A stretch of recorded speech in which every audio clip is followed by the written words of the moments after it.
bilang bahagi ng patuloy na pagpapaigting ng kampanya ng pulisya kontra ilegal na droga, nasa kote ang isang suspect sa isinasagawang bypass operation ng Nueva Ecija PNP.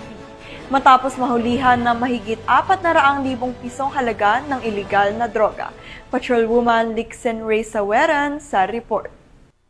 Aresto ang isang high-value individual sa isinagawang bypass operation ng Zaragoza Municipal Police Station Drug Enforcement Unit, PIDEA Nueva Ecija at Provincial Police Drug Enforcement Unit ng Nueva Ecija Police Provincial Office sa Barangay Santo Rosario, Yang, Zaragoza, Nueva Ecija. Kinilala ni Police Colonel Ferdinand D. Hermino, Provincial Director ng Nueva Ecija PPO, ang suspect na si alias Bong, 52 anyos na lalaki, walang asawa at residente ng Barangay Mountain View, Mariveles, Bataan. Nakumpirma ang bentahan ng ilegal na droga matapos makabili ang isang PNP posture buyer ng isang sachet ng inihinalang shabu kapalit ng 3,000 pesos. Sa isinagawang protective search, na-recover mula sa suspect ang karagdagang 2 sachet ng inihinalang shabu, marked money at isang kulay itim na touchscreen cellphone.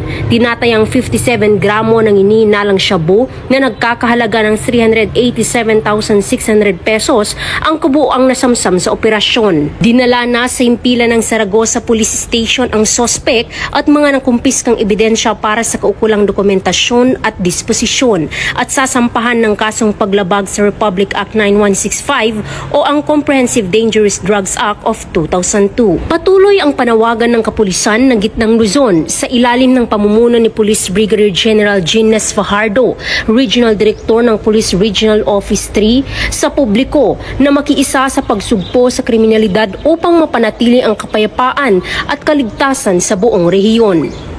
Mula dito sa Gitnang Luzon, ako ang inyong PNN correspondent, Patrolwoman Lixen Ray Saweran, alagad ng batas, tagataguyod ng Balitang Pulis.